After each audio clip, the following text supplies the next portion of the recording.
Hola, en este video vamos a hablar del juicio ejecutivo. Para comenzar, podemos decir que el juicio ejecutivo es un procedimiento contencioso en virtud del cual se persigue el cumplimiento forzado de una obligación, que consta en un título fehaciente e indubitado, que el deudor no cumplió oportunamente. Está regulado en el libro tercero del Código de Procedimiento Civil de los juicios especiales. Para comenzar, hay que decir que la jurisdicción está dividida en tres fases. Primero una fase de conocimiento, una fase de juzgamiento y una fase de ejecución. Y esto se relaciona con el juicio ejecutivo. Hay que recordar nuestro artículo 76 de la Constitución que dice: la facultad de conocer las causas civiles y criminales, de resolverlas y hacer ejecutar los juzgados pertenecen exclusivamente a los tribunales establecidos por ley. La sentencia de condena se ejecuta. En cambio, las sentencias meramente declarativas o las sentencias constitutivas no se ejecutan, pero las de condena sí. Esta sentencia, la condenatoria, condena al demandado a dar, hacer o no hacer algo a favor del demandante.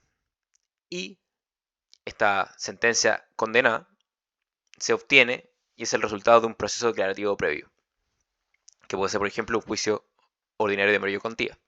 Entonces tenemos esta sentencia condenatoria y después iniciamos un juicio ejecutivo.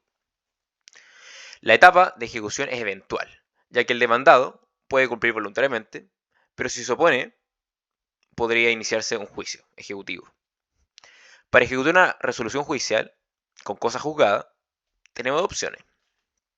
Está la ejecución de las resoluciones del libro primero del título 19 del Código de Procedimiento Civil, que mal llamada ejecución incidental, o el juicio ejecutivo del libro tercero del CPC, que es el que vamos a ver. Me gustaría hacer una pequeña comparación entre el juicio ejecutivo versus la ejecución incidental. En la ejecución incidental, el único título apto es la sentencia definitiva, y en el juicio ejecutivo, en cambio, además de la sentencia definitiva, tenemos otros títulos ejecutivos que nos permiten iniciar este procedimiento. En la ejecución incidental se debe pedir al tribunal que dictó la sentencia dentro de un año contado desde que la sentencia quedó firme o ejecutoriada. En cambio, en el juicio ejecutivo, la acción ejecutiva tiene un plazo de 3 años. La ley atribuye a otros instrumentos distintos a la sentencia definitiva el mismo valor de esta, es decir, le da mérito ejecutivo. Estos instrumentos son los títulos ejecutivos. Por ejemplo, la escritura pública, el acta de venimiento pasada ante el tribunal competente, el cheque, el pagaré, la letra de cambio, etc. Por tanto, si se tiene un título ejecutivo, no es necesario recurrir a un juicio declarativo. Por lo tanto, nosotros podemos ejecutar no solamente la sentencia definitiva, sino otro instrumento que la ley le da mérito ejecutivo. Primero hay que hablar sobre la clasificación del juicio ejecutivo. Según la naturaleza de la obligación, cuyo cumplimiento se persigue, existen juicios ejecutivos de obligaciones de dar, juicios ejecutivos de obligaciones de hacer y juicios ejecutivos de las obligaciones de no hacer. Según el campo de obligación, se dice que hay juicios ejecutivos de aplicación general y juicios ejecutivos de aplicación especial. Son juicios ejecutivos de aplicación general los juicios ejecutivos de obligaciones de dar, hacer y no hacer, regulados en el título primero, del juicio ejecutivo en las obligaciones de dar, del procedimiento ejecutivo de las obligaciones de hacer y no hacer, del libro tercero, de los juicios especiales, del Código de Procedimiento Civil. En cambio, los juicios ejecutivos de aplicación especial están regulados en leyes especiales y en silencio de estas leyes se recurre a las normas legales ejecutivas de aplicación general. Y según la cuantía, los juicios ejecutivos se dividen en juicios ejecutivos de mínima cuantía, que son aquellos cuya cuantía, o sea, el monto de la obligación cuyo cumplimiento se persigue, no exceda las 10 UTM. Y que por su naturaleza no tengan señalado en la ley un procedimiento especial. Y los juicios ejecutivos de mayor cuantía son aquellos cuya cuantía exceden de 10 UTM. Yo creo que acá que la clasificación más importante es la que distingue según la naturaleza de la obligación entre juicios ejecutivos de obligaciones de dar, de hacer y de no hacer, que la vamos a ver en este video. En el cuaderno del juicio ejecutivo encontramos tres: el cuaderno principal, el cuaderno apremio, que son esenciales al juicio ejecutivo, y un cuaderno eventual que es el cuaderno de tercería. El cuaderno principal o ejecutivo, el cuaderno ejecutivo constituye el juicio mismo, y en él se realiza la discusión de las partes, contiene la demanda, la excepción del ejecutado, la prueba y la sentencia definitiva. El cuaderno apremio se tramita paralelamente al cuaderno principal y se refiere a las actuaciones necesarias para el embargo de los bienes y la administración y el remate de los mismos. Este ramo se inicia con el embargo de bienes y normalmente queda paralizado hasta que se dicte sentencia en el cuaderno ejecutivo. Cuando esto último sucede, se pone de nuevo en movimiento el cuaderno de apremio, con las diligencias tendientes a la realización de los bienes embargados. Estos dos cuadernos, el cuaderno principal y el cuaderno de apremio, se tramitan separada e independientemente, de modo que los recursos deducidos en uno de ellos no retardan la marcha del otro. Y por último, encontramos el cuaderno de tercería. Este cuaderno es eventual. Ello acontecerá cuando advenga y se presente en el juicio ejecutivo un tercero, invocando derecho de dominio o posesión sobre los bienes embargados, o el derecho a ser pagado preferentemente, o el derecho de concurrir al pago, o bien alguno de los otros derechos que la ley señala expresamente. Estructura del juicio ejecutivo. Ahora vamos a ver el juicio ejecutivo de manera general. Primero, parte con una acción ejecutiva, cumpliendo con todos sus requisitos, y el juez hace un examen de admisibilidad. Si lo declara admisible, el juez dicta el despáchese en el cuaderno principal y se notifica. Es la primera resolución de este cuaderno. Es la resolución que provee la demanda. En cambio, la primera foja del cuaderno de apremio es el mandamiento de ejecución y embargo. Se notifica personalmente la demanda ejecutiva y el despáchese. El requerimiento de pago es una orden, no se notifica, se intima. Es la interpelación que hace el ministro de Fe al deudor. Y aquí corre el plazo para oponer excepciones de 8 días. El requerimiento de pago puede coincidir con la notificación, pero no en todos los casos es así. Por ejemplo, en los lugares públicos no se puede requerir de pago, por lo que tanto el receptor entrega una cédula de espera al deudor.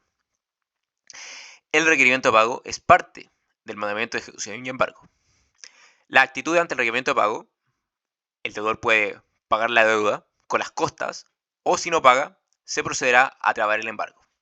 Y también se puede solicitar ayuda de la fuerza pública si se resiste al embargo.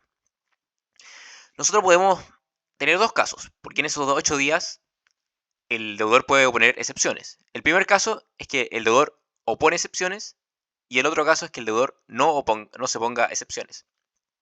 En el primer caso, si el deudor opone excepciones, el efecto es que impide la realización de los bienes embargados.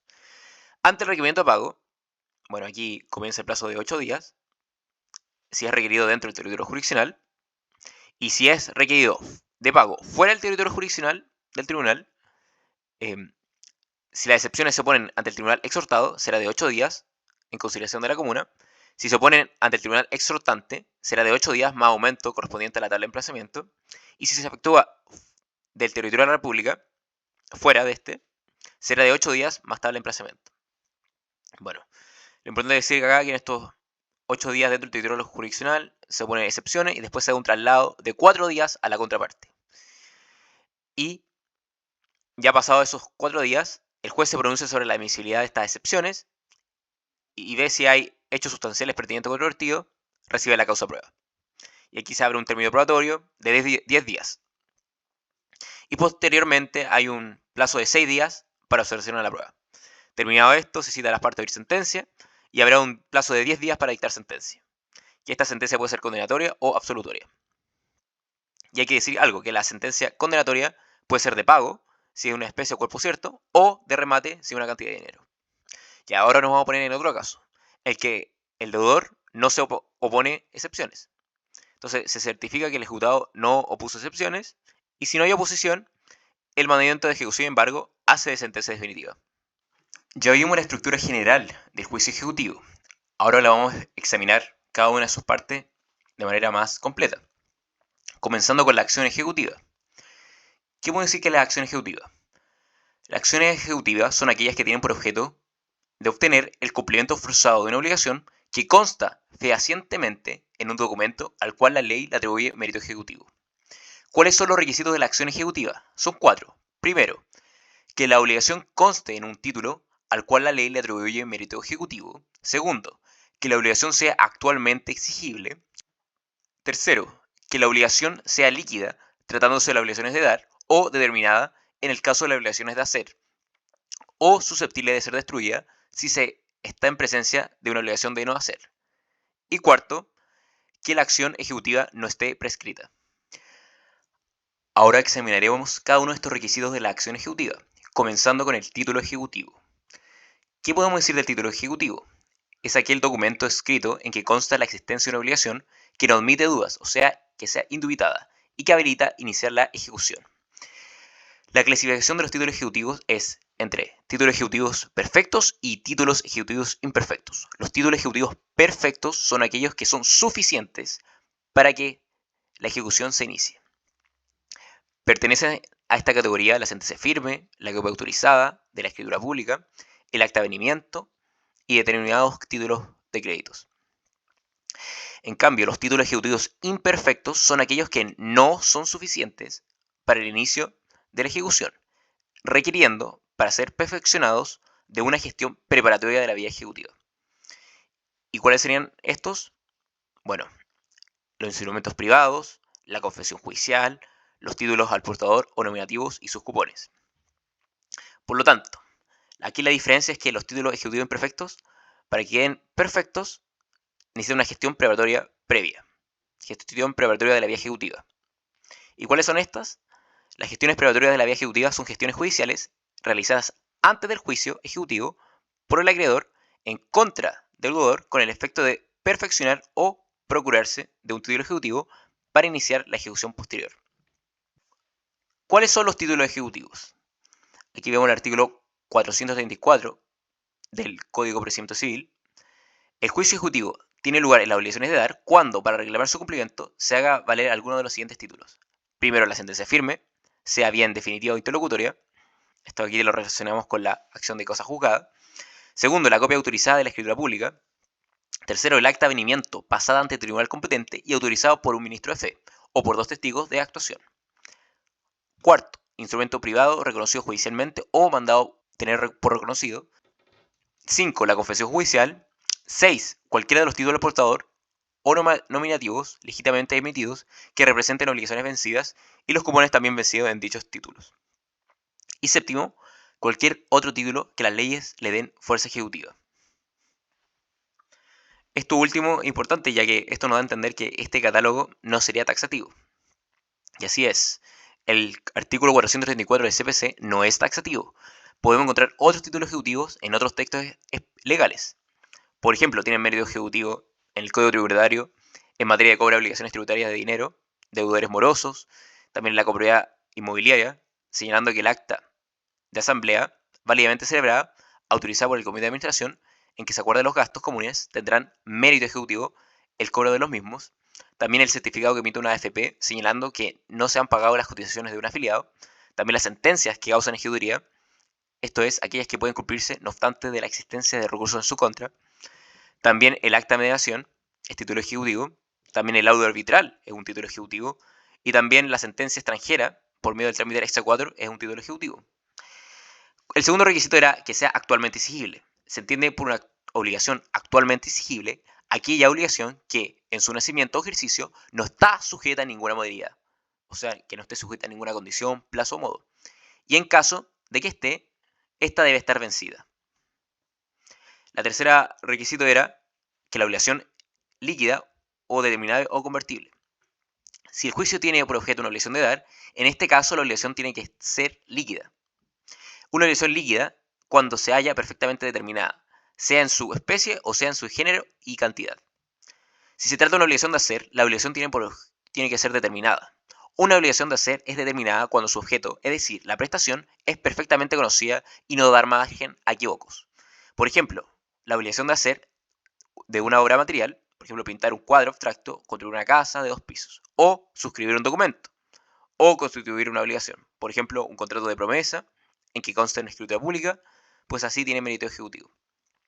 Y por último, si se trata de una obligación de no hacer, la obligación tiene que ser susceptible de convertirse en la obligación de destruir la cosa hecha.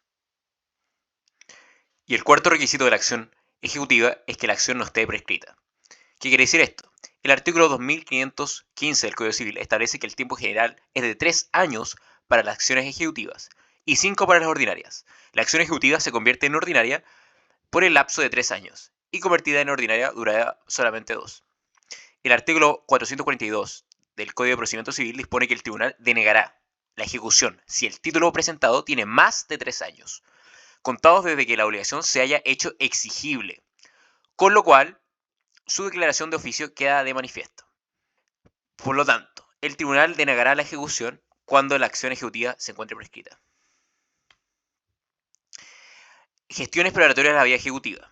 Son gestiones judiciales realizadas antes del juicio por el acreedor en contra del deudor con el objeto de perfeccionar o procurar un título ejecutivo para iniciar una ejecución posterior.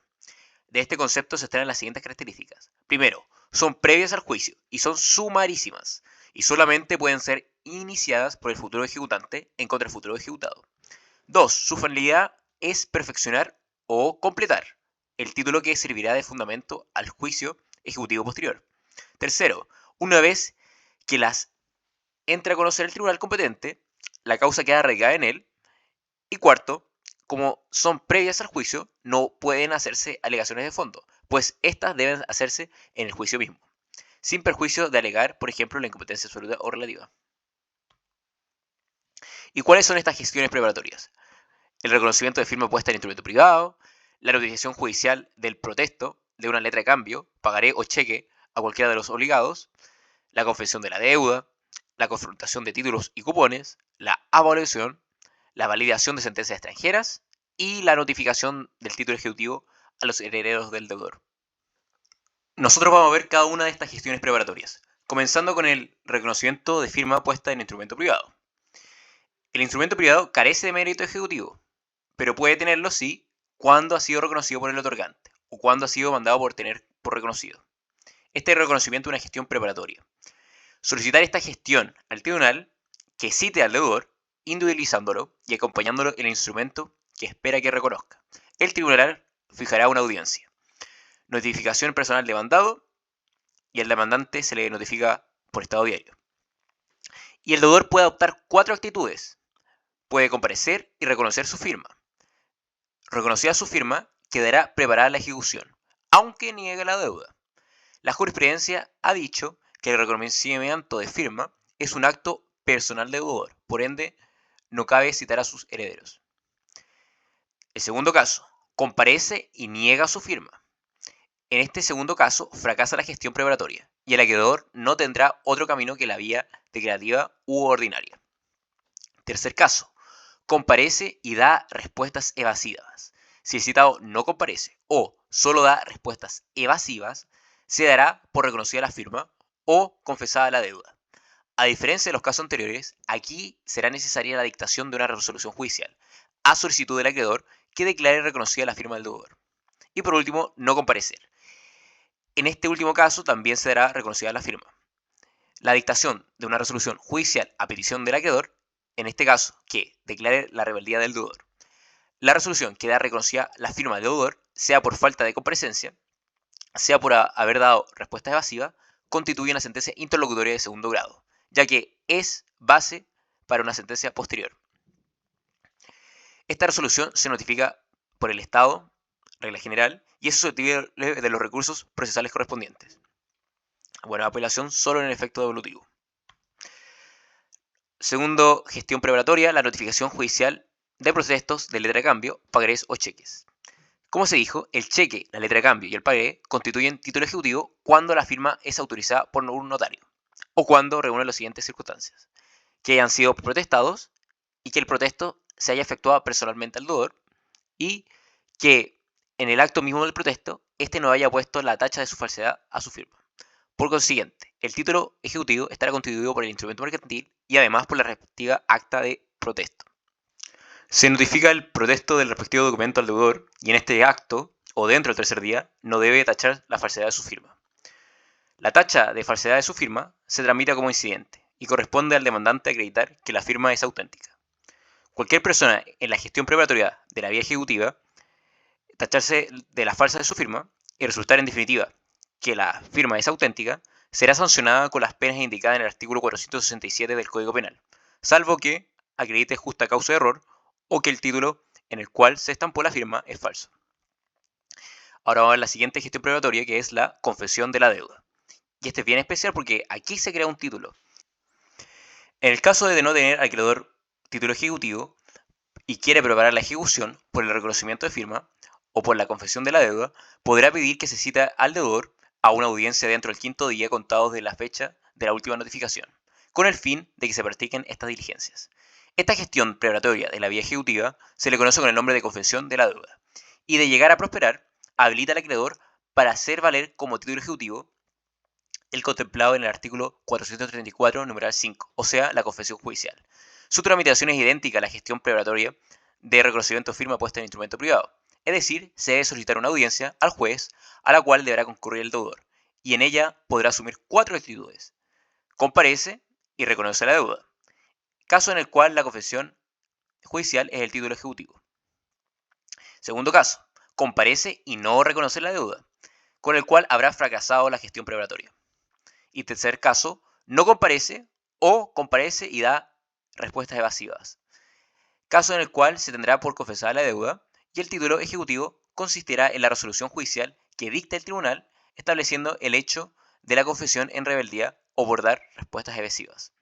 La diferencia entre la confesión de deuda como medida gestión preparatoria de la vía ejecutiva en comparación con la confesión como medio de prueba es que la confesión judicial como medio de prueba exige la citación de 2 veces del litigante para que se le pueda tener confeso en rebeldía. En cambio, en la confesión judicial como gestión preparatoria de la vía ejecutiva solo se requiere de una citación para que en caso de incomparecencia o rebeldía de deudor se le tenga por reconocida la obligación. Y otra diferencia es que la preparatoria se limita solo a un punto para perfeccionar el título y no hay juramento y tampoco hay pliego de preguntas. Otra gestión preparatoria de la vía ejecutiva es la confrontación de títulos y cupones. La confrontación, la cual tiene lugar cuando el acreedor solicita al juez respectivo la designación de un ministro de fe para que efectúe la confrontación, esto es, la comparación del título cuyo valor se pretende cobrar por la vía ejecutiva, y el libro talonario, del cual dicho título había sido oportunamente desprendido. Si resulta conforme a la confrontación, para lo cual hay que mirar los números de series, la vía ejecutiva habrá quedado preparada. Lo que se pretende cobrar por la vía ejecutiva es un cupón que emana de un título. Es indispensable la concurrencia de 2 requisitos: que el cupón esté vencido y que haya sido confrontado con el título. Y esta a su vez con el libro talonario respectivo. Por tanto, en este caso hay una doble confrontación. Otra gestión preparatoria es la evaluación. Esta gestión preparatoria de la vía ejecutiva tiene lugar en las obligaciones de dar, concretamente una especie o cuerpo cierto que se deba y no existan en el poder del deudor, o un género determinado que no sea dinero. En estos casos, un perito determinará el valor de la especie debida o el valor del género determinado que se debe. Y por consiguiente, la ejecución recaerá en estos valores y no en la especie o en el género adeudados. La designación del perito la hará el tribunal por sí mismo, vale decir, sin la intervención de las partes. Esto hace excepción a las reglas generales sobre el nombramiento de perito. Y este hará la evaluación de que se trata con los datos que el título ejecutivo suministre y conforme al valor de mercado. Pero la evaluación del perito no es definitiva, pues de acuerdo al artículo 440 del Código de Procedimiento Civil, la evaluación, que en conformidad del artículo 438 se haga para determinar el monto de la ejecución, se entenderá sin perjuicio del derecho de las partes para pedir que se aumente o disminuya. Solo el requiriente podrá entablar el recurso correspondiente, la apelación, para pedir la rebaja de la evaluación, pues el futuro ejecutado puede oponerse durante el juicio mediante la excepción contemplada en el artículo 464, numeral 8 del Código de Procedimiento Civil, llamada precisamente el exceso de avalúo. Otra gestión preparatoria de la vía ejecutiva es la abrogación de sentencias extranjeras o exequatur. Entonces, el exequatur, en resumen, es un trámite ante la Corte Suprema, es una autorización judicial que permite que una sentencia emanada de un tribunal extranjero sea ejecutada en Chile. Y por último también tenemos la notificación judicial del título ejecutivo a los herederos del deudor.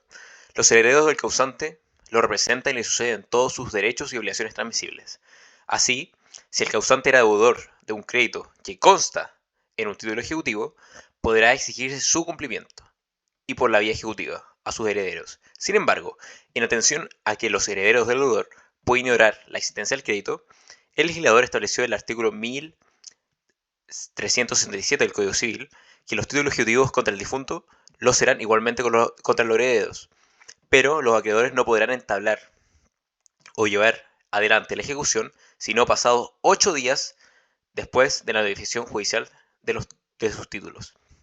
Eso sí, para notificar a los herederos del deudor, es indispensable que se realice la posición efectiva de los bienes, requiriendo la resolución judicial o administrativa que señale quiénes son los herederos del difunto. Ya vimos las gestiones probatorias de la vía ejecutiva. Entonces, el título se encuentra perfecto. Y ya si cumplimos todos los requisitos de la acción ejecutiva y cumpliendo todos sus requisitos, el juez hace un examen de admisibilidad y acepta nuestra acción ejecutiva y la declara admisible. Entonces el juez dicta el despáchese en el cuaderno principal, ¿cierto? Y en el cuaderno apremio está el mandamiento de ejecución y embargo. Se notifica personalmente la demanda ejecutiva y el despáchese. El requerimiento de pago es una orden, no se notifica, se intima, como habíamos dicho. Es la interpelación que hace el ministro de Fe al deudor. Y aquí comienza el plazo para oponer las excepciones, que es de 8 días dentro del territorio jurisdiccional del tribunal. Y el que el requerimiento de pago puede coincidir con la notificación, pero no en todos los casos así. Por ejemplo, en los lugares públicos no se puede requerir de pago. Por lo tanto, el receptor le entrega una cédula de espera al deudor. ¿Y qué puede hacer el deudor frente al requerimiento de pago? Puede pagar la deuda, o si no paga, se procederá a trabar el embargo. Sobre el requerimiento de pago, esta es parte del mandamiento de ejecución y embargo. Podemos decir que el requerimiento de pago es la interpelación que hace el ministro de Fe al deudor. Consiste en la entrega que se le debe efectuar al ejecutado, sea precisamente o no, de la copia de la demanda ejecutiva, la resolución que la provee y del mandamiento de ejecución y embargo. Importante el artículo 41 del CPC, que dice: en los lugares y recintos libres de acceso al público, la notificación personal se podrá efectuar cualquier día y en cualquier hora, procurando causar la menor molestia posible. En los juicios ejecutivos no podrá efectuarse el requerimiento de pago en público, y de haberse notificado la demanda en un lugar o recinto de libre acceso público, se estará a lo dispuesto en el numeral 1 del artículo 443 del Código de Procedimiento Civil. O sea, aquí se le entrega una cédula de espera. Esta cédula de espera se designa un día, una hora y un lugar que fije el ministro de Fe para practicarle el requerimiento. Y si no concurre a esta citación, el deudor se hará inmediatamente y sin más trámite el embargo. El plazo para la posición de la ejecución. El 459 del CPC dice: si el deudor requerido es de pago en el territorio jurisdiccional del tribunal en que se interpuso la demanda, tendrá el término de 8 días para ponerse a la ejecución. Entonces, a partir del requerimiento de pago, se cuenta el plazo para oponer excepciones, que es de 8 días dentro del territorio jurisdiccional. Y aquí me gustaría recalcar la importancia de esto. Por lo tanto, el plazo para poner excepciones no se cuenta desde la notificación de la demanda, sino se cuenta desde el requerimiento de pago. Como he visto en el artículo anterior, hay casos que puede coincidir la notificación de la demanda con el requerimiento de pago, pero en otros casos no. Por ejemplo, en los lugares libre acceso al público no se le puede requerir de pago. Y en ese caso se le entrega una cédula de espera al deudor para que vaya a cierto día y hora a cierto lugar, comúnmente la oficina del receptor, para que se le requiera de pago. Y a partir de ese momento de que se le requiere de pago, que se cuenta el plazo para poner excepciones. No de la notificación, sino desde el momento del requerimiento de pago.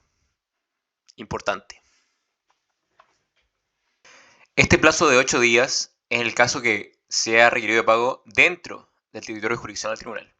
Pero si el requerimiento se hace en territorio jurisdiccional de otro tribunal de la República, la oposición podrá presentarse ante el tribunal que haya ordenado cumplir el exhorto del que conoce en el juicio, o ante este último tribunal.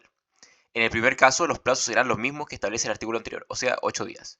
Y en el segundo, el ejecutado deberá formular su oposición en el plazo fatal de 8 días, más el aumento del término de emplazamiento en conformidad a la tabla de que trata el artículo 259. El tribunal exhortado se limitará a remitir la solicitud de oposición al exhortante para que éste provea sobre ella lo que sea de derecho. Si se verifica el requerimiento fuera del territorio de la República, el término para deducir oposición será el de corresponda según la tabla que se refiere al artículo 259, con aumento extraordinario del plazo para contestar una demanda. El término para deducir la oposición comienza a correr desde el día del requerimiento de pago. Si el requerimiento se verifica dentro de la República, el ministro de Fe hará saber al deudor, en el mismo acto, el término que la ley le conceda para deducir la oposición y dejará testimonio de este aviso en la diligencia. La omisión del Ministerio de Fe le hará responsable de los perjuicios que pueda resultar, pero no invalidará el requerimiento. Ahora vamos a hablar del mandamiento de ejecución y embargo. Podemos decir que la orden escrita emanada del tribunal en la que se requiere pago al deudor bajo el apercibimiento de que se le embarguen los bienes suficientes para la satisfacción del crédito. Contenido del mandamiento de ejecución y embargo. Está en el artículo 443 del Código de Procedimiento Civil. Primero, la orden de requerir pago del deudor. Esta ya la habíamos hablado. Ya hemos dicho que se le requiere de pago al deudor. Pero este requerimiento de pago no se puede hacer en un lugar público. Por lo tanto, ahí se le entrega una cédula de Hesperia para que vaya cierto día, a cierta hora y lugar, generalmente la oficina del receptor, para que se le requiera de pago ahí. Y a partir de ese momento, el requerimiento de pago, se cuenta el plazo para oponer excepciones. Bueno, el segundo requisito que tiene, el segundo contenido que tiene el mandamiento de ejecución y embargo, además de la orden de requerir de pago, es la de embargar bienes al deudor en cantidad suficiente para cubrir la deuda con sus intereses y costas si no pagan el acto. Y por último, tercero, la designación de un depositario provisional, que deberá recaer en la persona que bajo su responsabilidad designe al acreedor o la persona reconocida honorabilidad y solvencia si el acreedor no lo ha indicado. El acreedor podrá designar como depositario al mismo deudor o pedir que no se designe depositario. Bueno, entonces ya vimos, el mandamiento de ejecución y embargo tiene estos tres. Contiene la orden de requerir de pago, la orden de embargar si no pagan el acto y la designación de un depositario provisional. El embargo, ¿qué podemos decir? Es una actuación judicial que consiste en la aprehensión real o simbólica de uno o más bienes de deudor por previa orden de autoridad competente ejecutada por un ministro de fe con el objeto de pagar con esos bienes al acreedor o de realizarlo y enseguida para pagar con su producido a este último. Y el embargo es una medida cautelar.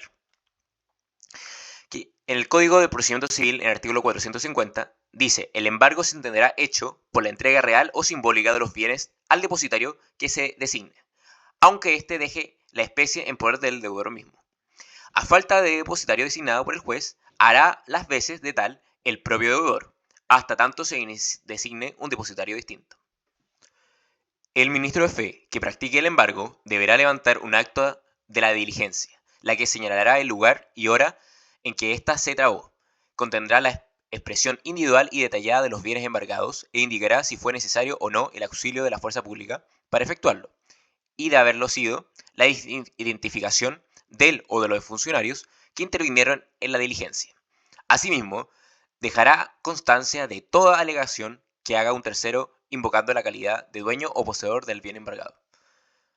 Tratándose del embargo de bienes muebles, el acta deberá indicar su especie, calidad, estado de conservación y todo otro antecedente o especificación necesarios para su debida singularización, tales como la marca, número de fábricas y de serie, colores, dimensiones aproximadas, según ello sea posible. En el embargo de los bienes inmuebles, estos se individualizarán por su ubicación y los datos de la respectiva inscripción de dominio. El acta deberá ser suscrita por el ministro de fe que practicó la diligencia y por el depositario, acreedor o deudor que concurra al acto y que desee firmar. Sin que ello afecte la validez del embargo, el ministro de fe deberá enviar carta certificada al ejecutado, comunicándole el hecho del embargo dentro de los 2 días siguientes de la fecha de la diligencia o del día en que se reabran las oficinas de correo, si ésta se hubiese efectuado en domingo o festivo. El ministro de fe deberá dejar constancia en el proceso del cumplimiento de esta obligación, en los términos del artículo 46. Toda infracción a las normas de este artículo hará responsable al ministro de fe de los daños y perjuicios que se originen y el tribunal, previa audiencia del afectado, deberá imponerle alguna de las medidas que señala el artículo 2, 3 y 4 del artículo 532 del Código Orgánico de Tribunales. Bueno, ante el requerimiento de pago, aquí comienza el plazo para poner excepciones, que es de 8 días, si es requerido dentro del territorio jurisdiccional del tribunal. Si es requerido de pago fuera del territorio jurisdiccional del tribunal, hay que distinguir. Si las excepciones se oponen ante el tribunal exhortado, será de 8 días en consideración a la comuna. Si se oponen ante el tribunal exhortante, será de 8 días más el aumento que corresponda según la tabla de emplazamiento. Si se efectúa fuera del territorio de la República, será de 8 días más la tabla de emplazamiento. En este plazo de posición, además, también se puede pedir la reserva de excepciones, que lo vamos a ver más adelante en esta figura. El efecto de interponer las excepciones es evitar la realización de los bienes embargados. ¿Y qué dice el artículo 446 del Código de Procedimiento Civil? Aunque pague el deudor antes del requerimiento, será de su cargo las costas causadas en el juicio. Por lo tanto, aunque pague antes que sea requerido de pago, igualmente deberá pagar las costas del juicio. ¿Y cuáles excepciones puede oponer el deudor? Y aquí hay una lista de excepciones en el artículo 464 del Código de Procedimiento Civil. Y aquí no se distingue entre excepciones perentorias o dilatorias. Simplemente la ley entrega una lista de excepciones. Bueno, aquí dice, la oposición del ejecutado solo será admisible cuando se funde alguna de estas excepciones siguientes. Primero, la incompetencia del tribunal ante quien se haya presentado la demanda. Segundo, la falta de capacidad del demandante o personería o representación legal del que comparezca en su nombre. Tercero, la litispendencia ante tribunal competente siempre que el juicio que le da origen haya sido promovido por el acreedor, sea por vía de demanda o reconvención. Cuarto, la ineptitud del libelo por falta de algún requisito legal en el modo de formular la demanda, en conformidad a lo dispuesto en el artículo 254. Quinto, el beneficio de exclusión o caducidad de la fianza. Sexto, la falsedad del título. Séptimo, la falta de algunos requisitos o condiciones establecidos por las leyes para que dicho título tenga fuerza ejecutiva, sea con relación al demandado. Esto es una excepción que solo está presente en el juicio ejecutivo. Esta es la número 7. Igualmente la número 8, que dice, el exceso de avalúo en los casos de los incisos 2 y 3 del artículo 438. Entonces estas dos excepciones, la 7 y la 8, solo están presentes en el juicio ejecutivo. 9. El pago de la deuda. 10. Remisión de la misma. 11. La concesión de esperas o la prórroga del plazo. 12. La novación. 13. La compensación. 14. La nulidad de la obligación. 15. La pérdida de la cosa debida en conformidad a lo dispuesto al título 19, libro 4 del Código Civil. 16. La transacción. 17. La prescripción de la deuda o solo de la acción ejecutiva. Y 18. La cosa juzgada. Estas excepciones pueden referirse a toda la deuda o a una parte de ella solamente. Por lo tanto, entonces habíamos dicho, fue requerido pago, tiene estos 8 días para oponer excepciones. ¿Y cuáles excepciones puede oponer? Las del 464 del Código de Procedimiento Civil, que son estas. Bueno, y el Código también dice en su artículo siguiente, el 465, todas las excepciones deberán oponerse en un mismo escrito, expresándose con claridad y precisión los hechos y los medios de prueba que el deudor intente valerse para acreditarlas. No obstará, para que se deduzca la excepción de incompetencia, el hecho de haber intervenido el demandado en las gestiones del demandante para preparar la acción ejecutiva. Deducida esta excepción, podrá el tribunal pronunciarse sobre ella desde luego o reservarla para la sentencia definitiva. Opuesta a las excepciones, se da traslado a la contraparte por 4 días. En este plazo puede reservar sus acciones y desistirse de su demanda. Esto lo vamos a explicar más adelante. Por lo tanto, 8 días el deudor opone sus excepciones y después se le da 4 días de traslado a la contraparte.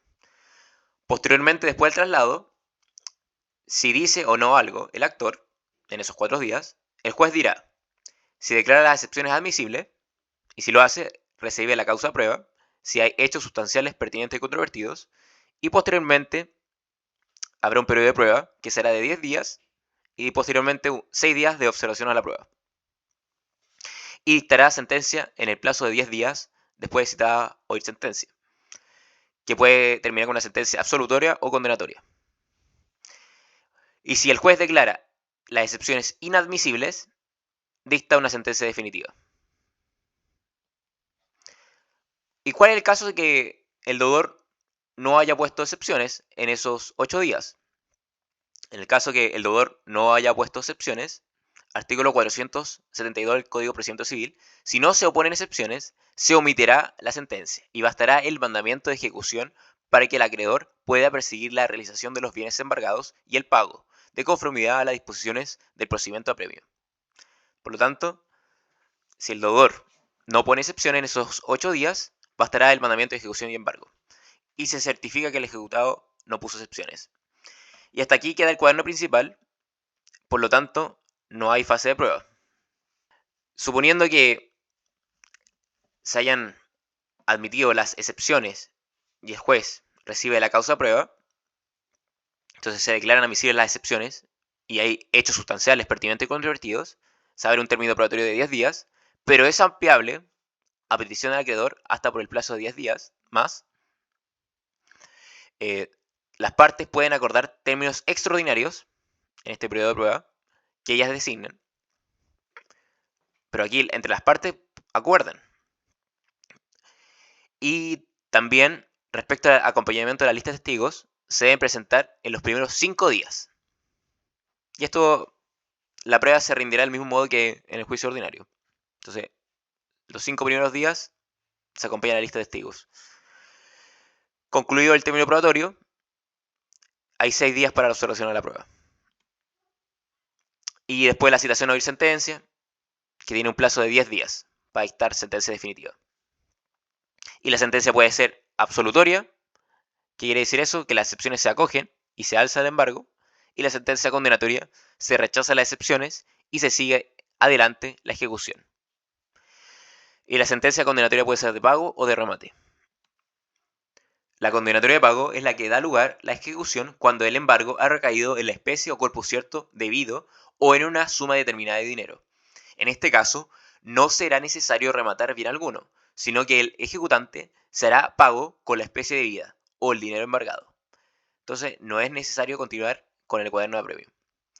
Y si es una condenatoria de remate, es la que da lugar al procedimiento de apremio cuando el embargo ha recaído sobre bienes que no son la especie o cuerpo cierto de debido ni dinero. En este caso, será necesario proceder al remate de los bienes para que el ejecutante pueda pagarse. Artículo 471 del Código Procedimiento Civil. Si la sentencia definitiva se manda a seguir adelante la ejecución, se impondrán las costas al ejecutado. Y por lo contrario, si se absolve al ejecutado, se condenarán las costas al ejecutante. Si se admiten solo o en parte una o más excepciones, se distribuirán las costas proporcionalmente, pero podrán imponerse todas ellas al ejecutado cuando en concepto del tribunal haya motivo fundado. Y en el artículo 472 dice, si no se oponen excepciones, se omitirá la sentencia y bastará el mandamiento de ejecución para que el acreedor pueda perseguir la realización de los bienes embargados y el pago en conformidad a las disposiciones del procedimiento de apremio. ¿Qué recursos podríamos interponer contra esta sentencia definitiva? El recurso de aclaración, rectificación, enmienda, la casación en la forma, también el recurso de apelación. Si lo interpone el ejecutante, la apelación se considera en ambos efectos. Si lo interpone el ejecutado, hay que extinguir.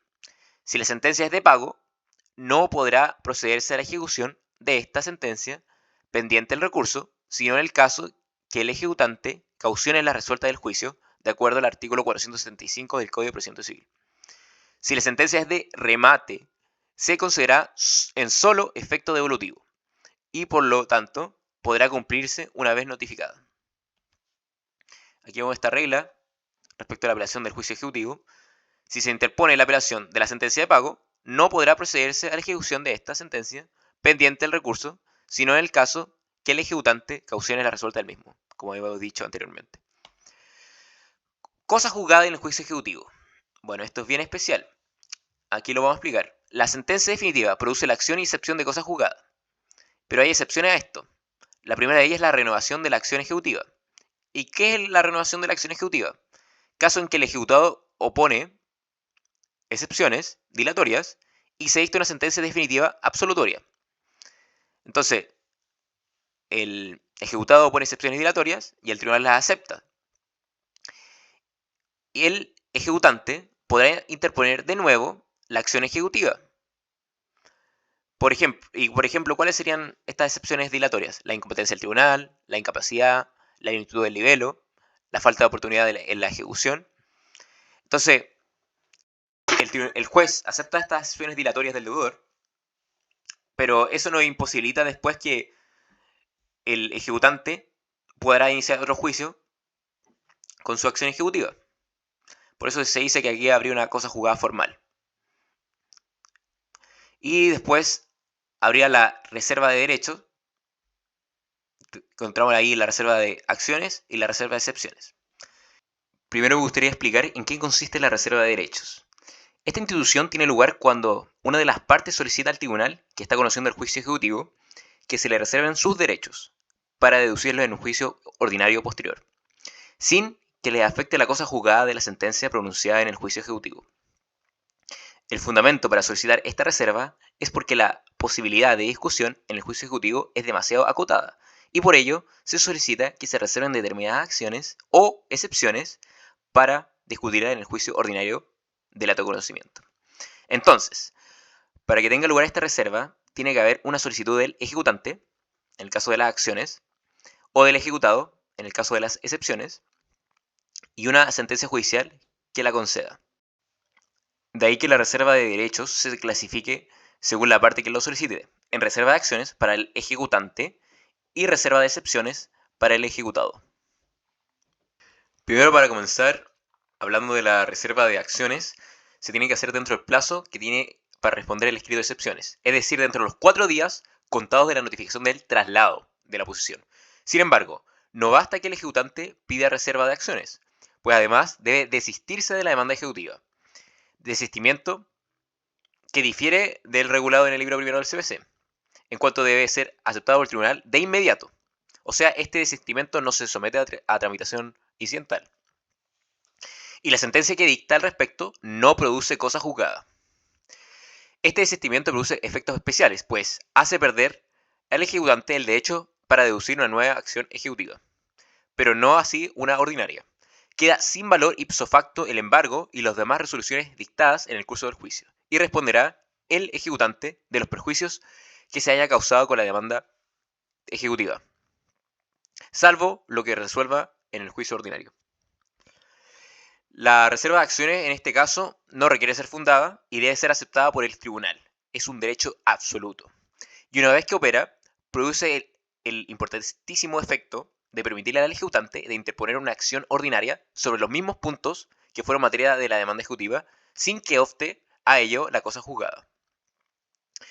La oportunidad para deducir esta nueva demanda ordinaria queda entregada por completo al criterio del acreedor, pues la ley nada preceptúa sobre el particular. Eso sí, debe tener presente los plazos de prescripción de la acción ordinaria, el cual, según la doctrina, no se interrumpe con el juicio ejecutivo, ya que hubo, en cambio, la reserva de excepciones, el ejecutado la tendrá que pedir en el plazo de 8 días para oponerse.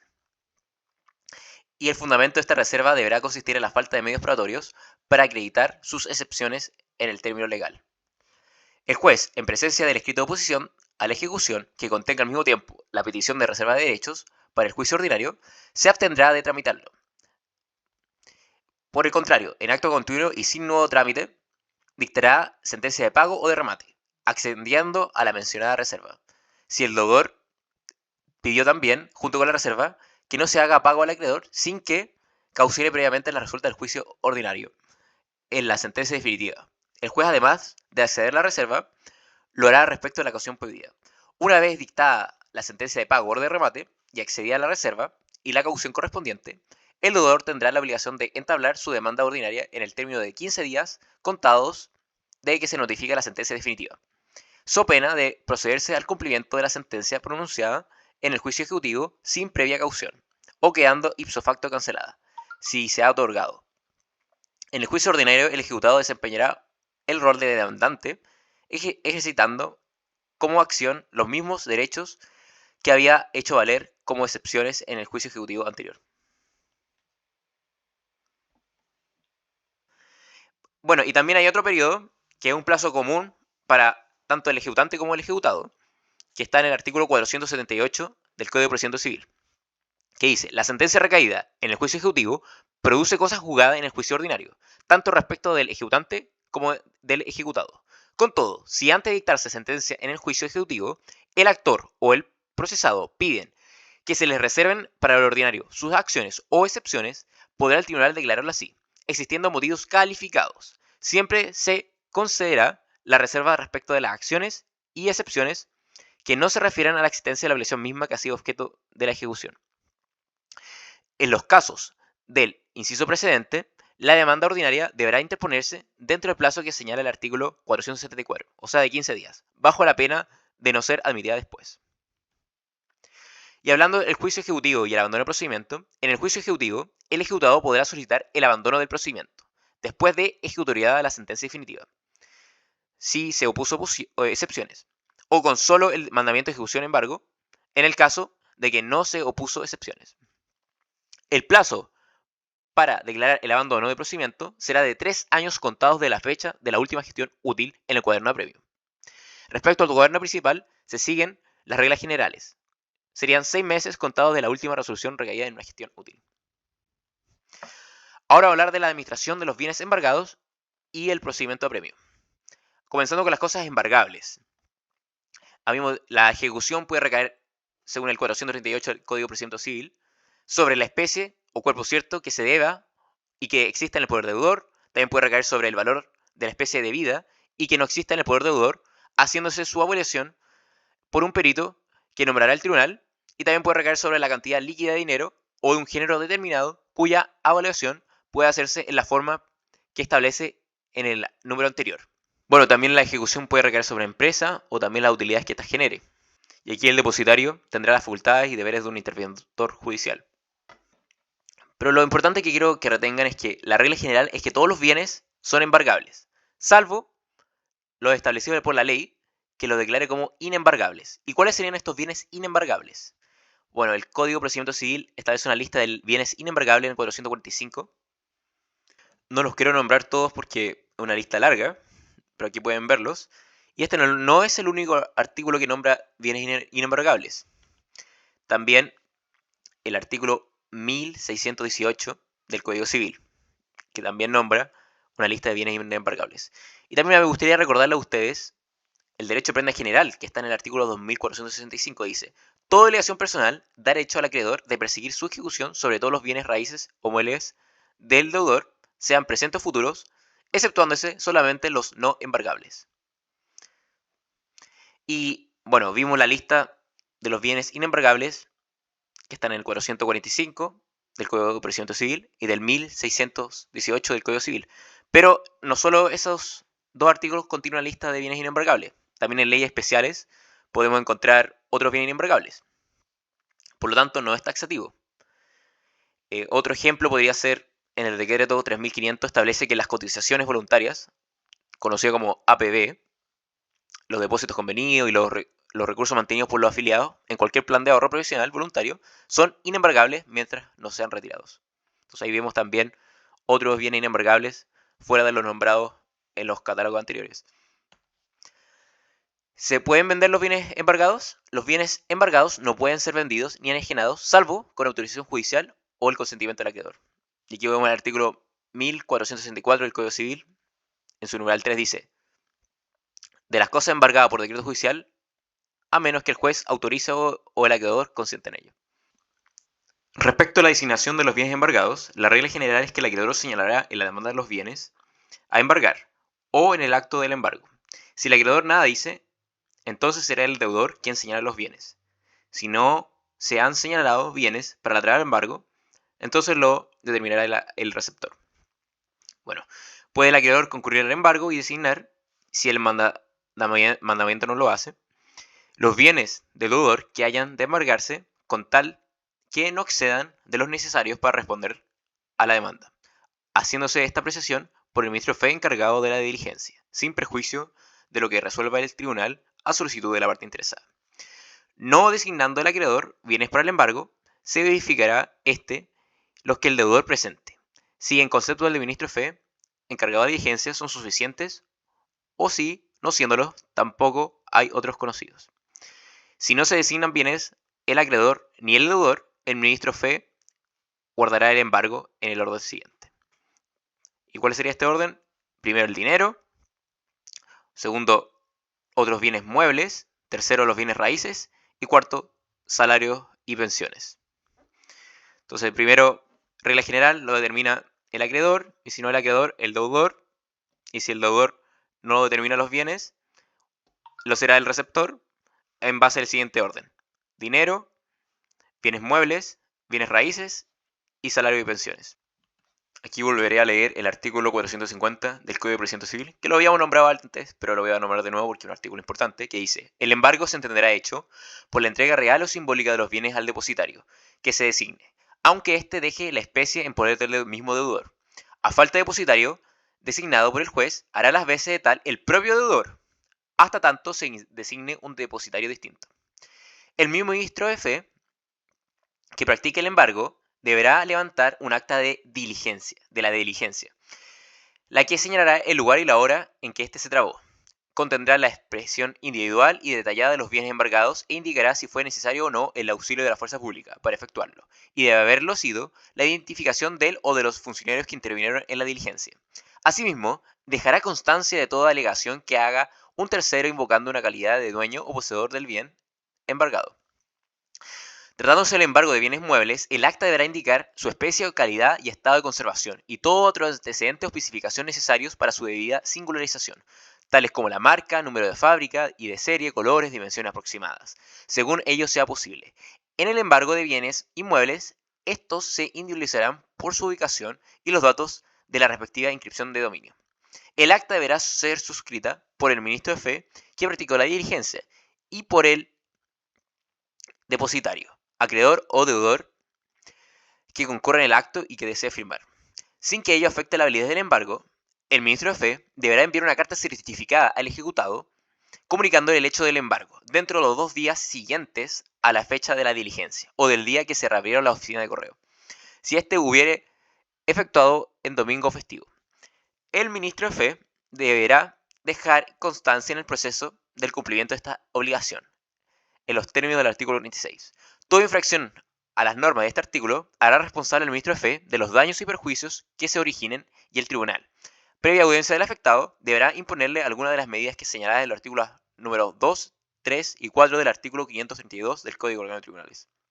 Bueno, y el artículo 451 del Código de Procedimiento Civil dice: los bienes embargados se pondrán a disposición del depositario provisional, y éste, a su vez, los entregará al depositario definitivo, que nombrarán a las partes en audiencia verbal o el tribunal en caso de desacuerdo.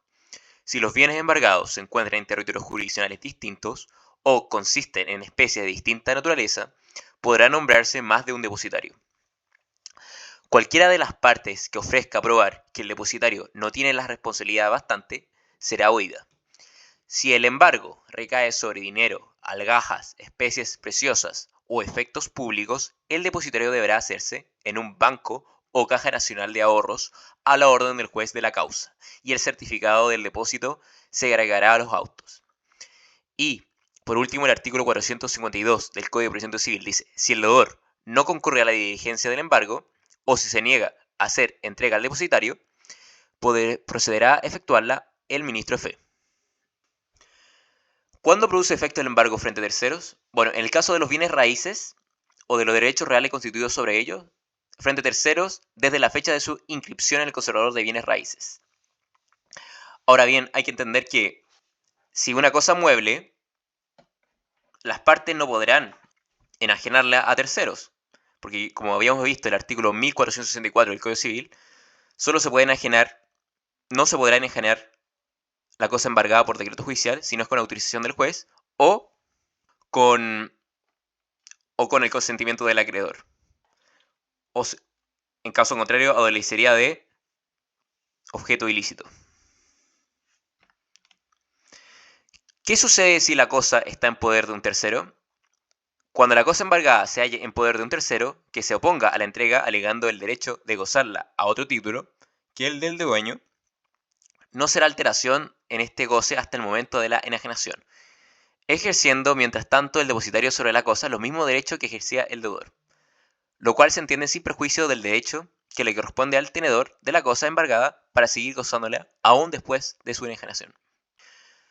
Modificación del embargo. Bueno, el embargo se puede ampliar, reducir o sustituir.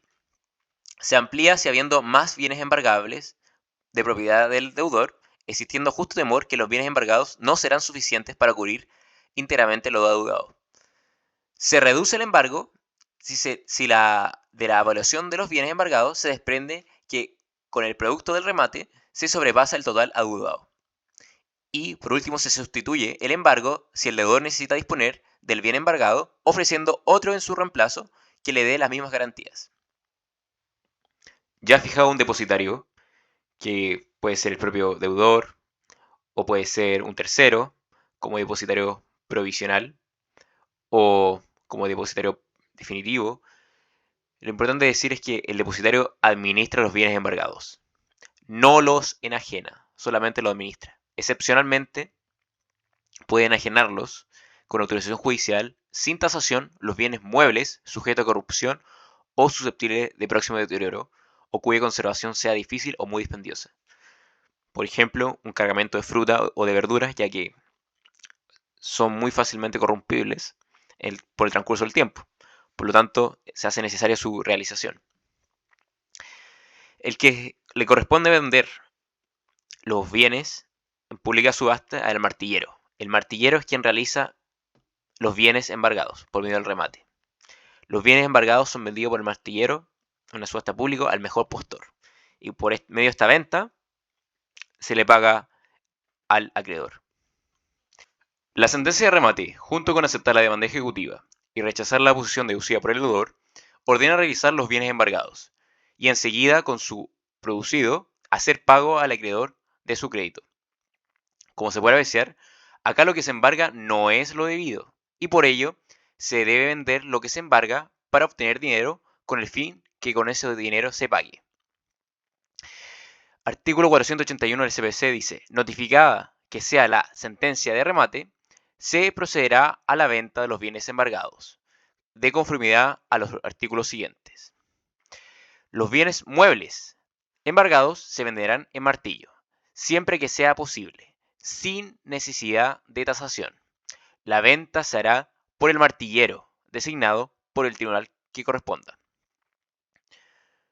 Venderá el depositario en la forma más conveniente, sin previa tasación, pero con autorización judicial, los bienes muebles sujetos a corrupción o susceptibles de próximo deterioro o cuya conservación sea difícil o muy dispendiosa.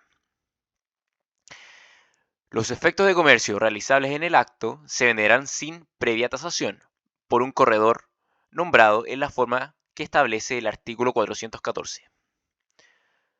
Los demás bienes no comprendidos en los tres artículos anteriores se tasarán y venderán en remate público ante el tribunal que conoce de la ejecución o ante el tribunal dentro cuya jurisdicción estén situados los bienes, cuando así se resuelva a solicitud de las partes y por motivos fundados. Con todo, cuando así lo disponga el tribunal, por resolución fundada, el remate podrá verificarse en forma remota. En resumen de lo dicho anteriormente, los bienes que no requieren de tasación previa para ser realizados son bienes muebles susceptibles de ser vendidos en martillo. Los bienes muebles embargados se venderán en martillo, siempre que sea posible sin necesidad de tasación. Y la venta será por martillo designado por el tribunal que corresponda. Vender en martillo significa que los bienes serán vendidos al mejor postor, al mejor oferente. Por lo tanto, no se requiere tasación previa. Y el día y la hora de la venta serán fijadas por el propio martillero. Segundo caso son los bienes muebles sujetos a corrupción o susceptibles de próximo deterioro, o cuya conservación sea difícil o muy dispendiosa. Esto lo habíamos dicho anteriormente, pero lo repetimos. Aquí puede venderlo el depositario en la forma más conveniente, sin previa tasación, pero con autorización judicial. Los bienes muebles sujetos a corrupción o susceptibles de próximo deterioro, por ejemplo la cosecha, o cuya conservación sea muy difícil o dispendiosa, por ejemplo un caballo. En principio, por tratarse de bienes muebles, deberán ser vendidos en martillo. Pero, dadas las excepcionales condiciones en que están, la ley faculta al depositario para que los venda en la forma más conveniente, sin previa tasación y con autorización judicial. Incluso pueden ser vendidos antes de la sentencia de remate. Y los efectos de comercio, tercer caso, los efectos de comercio realizar en el acto, por ejemplo, cheques, pagaré, acciones de sociedades, bonos, etc., se venderán sin previa tasación por un corredor nombrado en la forma que establece 414, sea en la forma como se nombran los peritos. Ahí hace referencia a eso. En los tres casos antes señalados, el producto de la realización debe ser consignado por el martillero, por el depositario o por el corredor, según sea el caso, a la orden del tribunal, en su cuenta corriente, previa deducción, como se comprende de los gastos y honorarios. Ahora bien, los bienes que requieren tasación previa para su realización o venta son todos los demás bienes no comprendidos en los tres casos anteriores, y en estos sobresalen los bienes raíces y los bienes incorporables muebles, por ejemplo, los derechos personales o reales, etc. Aquí hay que tener presente el artículo 485 del CPC, el cual dispone que los demás bienes no comprendidos en los tres artículos anteriores se tasarán y venderán en remate público ante el tribunal que conoce de la ejecución o ante el tribunal dentro de cuya jurisdicción se estén situados los bienes, cuando así lo resuelvan a solicitud de las partes y por motivos fundados. Con todo, cuando así lo disponga el tribunal, por resolución fundada, el remate podrá verificarse de forma remota. Ahora vamos a ver las formalidades previas al remate. Y si someten alguna de estas formalidades, podríamos alegar la nulidad también. Primero comienza con la tasación. La tasación es la determinación o fijación de la evaluación del valor del bien determinado. Después vienen las bases para el remate público. Ya aprobada la tasación, se pasa a las bases, que son las condiciones en conformidad de las cuales se llevará efecto la venta del bien embargado. Después viene la fijación del día y la hora para el remate público. Se señalará un día y una hora para la subasta. Después la publicidad del remate público. Una vez se efectúa el señalamiento del día y la hora en que se debe tener lugar el remate, se debe anunciar por medio de avisos publicados a lo menos 4 veces en un diario de la comuna en que tenga el asiento del tribunal. Después viene la citación de los acreedores hipotecarios. Esta formalidad se cumplirá solamente cuando el bien embargado sea inmueble y se encuentre grabado con uno o más hipotecas. En dicho caso, se debe citar a los acreedores hipotecarios. Por lo tanto, esto es eventual, ya que depende de que el bien esté hipotecado. Y también autorización para rematar el bien reembargado, ya que el mismo bien podría estar embargado por otro embargo. Estamos hablando de un caso de un reembargo. Por lo tanto, necesitaríamos la autorización del otro juez. El certificado de gravamen del inmueble a subastarse que se solicita al conservador de bienes raíces no solamente permite apreciar si hay una hipoteca, sino además si existen otros embargos que pueden impedir su libre enajenación. Por lo tanto, si el mismo bien está bajo 2 embargos, necesitaríamos la autorización del otro juez para sacar realización de este bien. Y también la autorización para rematar un bien sujeto a una medida precautoria. También se requiere autorización del juez o del acreedor para salvar el inconveniente de la ilicitud del objeto en caso que se pretenda rematar públicamente un inmueble respecto al cual se había decretado en proceso diverso alguna medida precautoria limitativa del dominio, como la retención o la prohibición de celebrar actos o contratos, siempre y cuando estas medidas precautorias aparezcan inscritas en los respectivos registros conservatorios. Esto es un caso similar al anterior, de que si está bajo una medida precautoria. Por lo tanto, ahí también necesitaríamos la autorización del juez o del acreedor. Ya cumplidas las formalidades, el bien se lleva a remate. El lugar donde se realiza el remate público se efectúa ante el tribunal que conoce de la ejecución o también el tribunal donde se estén situados los bienes cuando así lo resuelva una solicitud de parte y por motivos fundados. Se rinden cauciones. Todo postor para tomar parte del remate deberá rendir caución suficiente, calificada por el tribunal. Hay una lectura de bases y admisión de posturas. Una vez calificadas las cauciones, comienza el remate dirigido por el juez de la causa.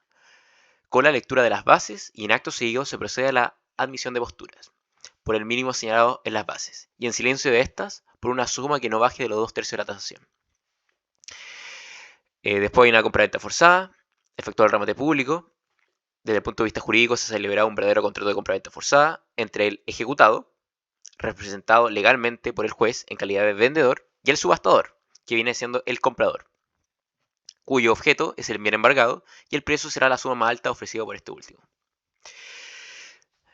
Sin embargo, para que dicha compraventa se perfeccione es necesario cumplir con dos formalidades posteriores y esenciales, que es el levantamiento del acta y la suscripción del acta remate, y el otorgamiento de la correspondiente escritura pública de compraventa. Bueno, hay un acta de remate público.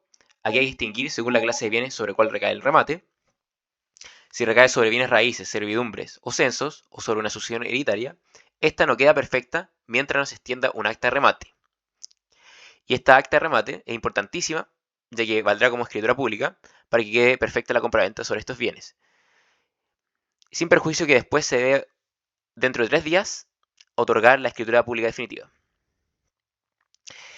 Y en el caso de otra clase de bienes, por ejemplo, crédito personal, el acta será extendida en los mismos autos. Es decir, se deja constancia en el mismo proceso. La escritura pública de remate. A pesar de que el acta de remate de bienes como bienes raíces, servidumbres y censos y de la sucesión hereditaria vale como escritura pública, para que así se entienda perfecta la compraventa, se debe extender dentro del tercer día la escritura pública definitiva, con inserción de copia y de antecedentes necesarios y con los demás requisitos legales. ¿Qué queremos decir? Bueno, tenemos esta acta de remate público y posteriormente el juez, en representación legal del vendedor, y el rematante, que es la persona que adquirió el bien, firman una escritura pública definitiva. Y esta escritura pública definitiva es la que se inscribe en el conservador de bienes raíces. Ahora vamos a ver cómo estas diferentes reglas están reguladas en el Código de Procedimiento Civil. Bueno, muchas de estas ya las nombramos. La tasación se hará con la que figure en el rol de avalúos que esté vigente por el efecto de contribución de los haberes, a menos que se haga una nueva tasación, y si se hace una nueva tasación, se nombran los peritos para que la hagan. Pero ya aprobada la tasación, se señala el día y la hora para la subasta. Ya ha venido el remate, señalando el día y la hora en que se debe tener lugar. Se anunciará por medio de avisos, publicados a lo menos 4 veces en un diario de la comuna que tenga asiento el tribunal, o de la capital de la provincia, o de la capital de la región, si en aquella no lo hubiere. Y los avisos también se pueden publicarse en los días inhábiles, y el primero de los avisos deberá ser publicado con 15 días de anticipación como mínimo, sin descontar los días inhábiles a la fecha de la subasta. Entonces, de esta manera damos publicidad al remate. También hay que recordar el derecho que tiene el deudor, que se puede liberar pagando lo que debe de la deuda y sus costas, de esa manera poder recuperar sus bienes. Eso sí, antes del remate. Y el precio de los bienes que se rematen deberá pagarse al contado, salvo que las partes acuerden o que el tribunal, por motivos fundados, resuelva otra cosa. Me gustaría ver el caso del acreedor hipotecario, que se da en los bienes inmuebles que estén hipotecados. Si por un acreedor hipotecario de grado posterior se persigue una finca hipotecada contra el deudor personal que la posea, el acreedor o los acreedores de grado preferente citados, conforme al artículo 2428 del Código Civil, podrán o no exigir de pago sus créditos sobre el precio del remate, según sus grados, o conservar sus hipotecas sobre la finca subastada, siempre que sus créditos no estén devengados. Hay que recordar que los acreedores hipotecarios tienen derecho a perseguir la cosa en manos de quien se encuentre. Pero si un tercero adquiere la cosa en pública subasta, ellos perderían este derecho. Por lo tanto, el tercero adquiriría la cosa libre de hipotecas. Esto se llama la purga de la hipoteca. Pero para que funcione esta purga de la hipoteca, es necesario citar personalmente a los acreedores hipotecarios. Y se le da un término igual al término de emplazamiento. Y este término de emplazamiento, aquí dice, no diciendo nada en el término de emplazamiento, se entenderá que optan por ser pagados sobre el precio de la subasta. Entonces, si guardan silencio, quieren decir que prefiero pagarme con lo que se venda del inmueble. O también en este plazo de emplazamiento podrían decir, quiero conservar mi derecho de hipoteca, siempre que mis créditos no estén devengados. Bueno, respecto a la postura del remate, salvo el caso de convenio expreso de las partes, no se admitirá postura que baje de los 2/3 de la tasación. Y todo postor para tomar parte del remate deberá de rendir una caución suficiente, calificada por el tribunal. Imaginemos que estamos en el remate y está el mejor postor, está el que ofrece más dinero y se lleva el bien. Después se otorga un acta de remate y en esta acta de remate será suscrita por el rematante, o sea, el mejor postor, y el juez que actúa como representante legal del vendedor. Después de esta acta de remate se extenderá dentro del tercer día la escritura definitiva. Y en esta escritura definitiva igualmente estará suscrita por el rematante y el juez. Y esta escritura definitiva se inscribirá en el conservador de bienes raíces. Ahora hablaremos del caso en que no se presentan postores. Si no se presentan postores en el día señalado, podrá el acreedor solicitar cualquiera de estas dos cosas a su elección. Primero, que se le adjudique por 2/3 de la tasación los bienes embargados. Y segundo, que se reduzca prudencialmente por el tribunal el avalúo aprobado. La reducción no podrá exceder de 1/3 parte de este avalúo. Si puestos a remates los bienes embargados por 2/3 del nuevo avalúo, como habíamos dicho, y tampoco se presentan postores, podrá el acreedor pedir cualquiera de estas tres cosas a su elección. Por lo tanto, ya sacamos de nuevo el bien a remate por segunda vez y tampoco se presentan postores en este caso. Aquí tenemos distintas opciones también. Primero, que se le adjudiquen los bienes por dichos 2/3. Segundo, que se le pongan por tercera vez a remate por el precio que el tribunal designe. Tercero, que se le entreguen en prenda petoria. Cuando el acreedor pida que se le entreguen a prenda petoria los bienes embargados, podrá el deudor solicitar que se le pongan por última vez a remate. Y en este caso no habrá mínimum para las posturas. Cuando haya procederse de nuevo remate, en los casos determinados que habíamos mencionado, se reducirá la mitad de los plazos fijados para los avisos. Hablemos de la prenda pretoria. La prenda pretoria se asemeja a la anticresis, en cuanto ambas permitan al acreedor pagarse con los frutos producidos por los bienes del deudor, permitiéndole renunciar en cualquier tiempo a este derecho para exigir el pago de su crédito por otras vías. Y en la prenda pretoria, el acreedor no se hace dueño de la cosa, sino se hace pago con los frutos que produzca la cosa. Y la prenda pretoria sigue las reglas de la anticresis que están en el Código Civil.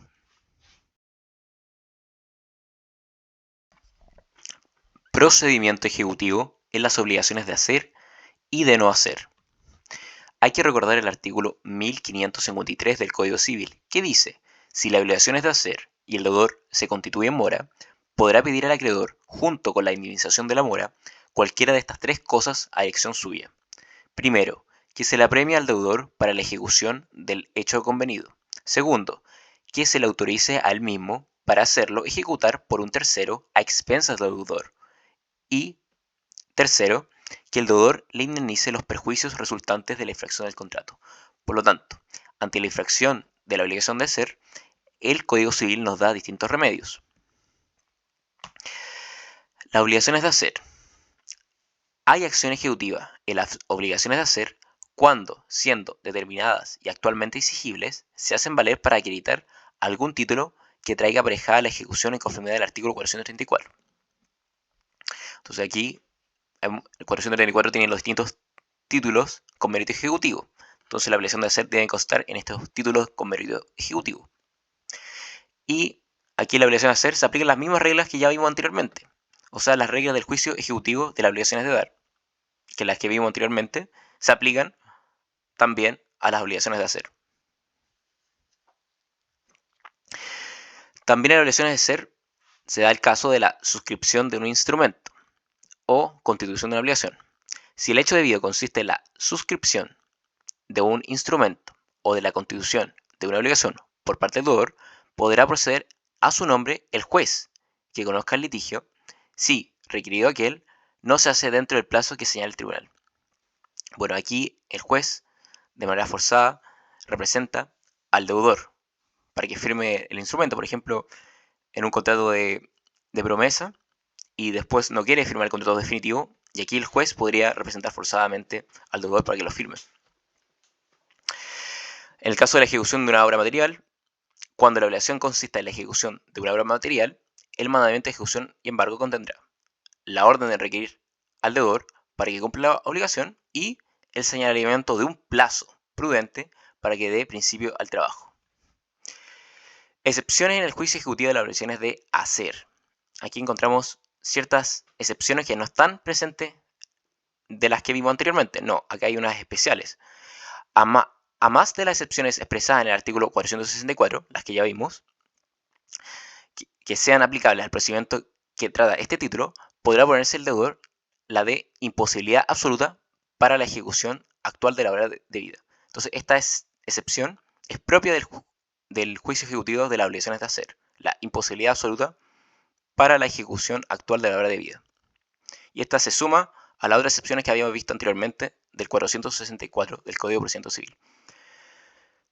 Si no se oponen excepciones, se omitirá la sentencia de pago y bastará el mandamiento ejecutivo para que el acreedor haga uso de su derecho de conformidad a las disposiciones de los artículos siguientes. Aquí el deudor puede solicitar que se autorice llevar a cabo la tarea por medio de un tercero a expensas del deudor.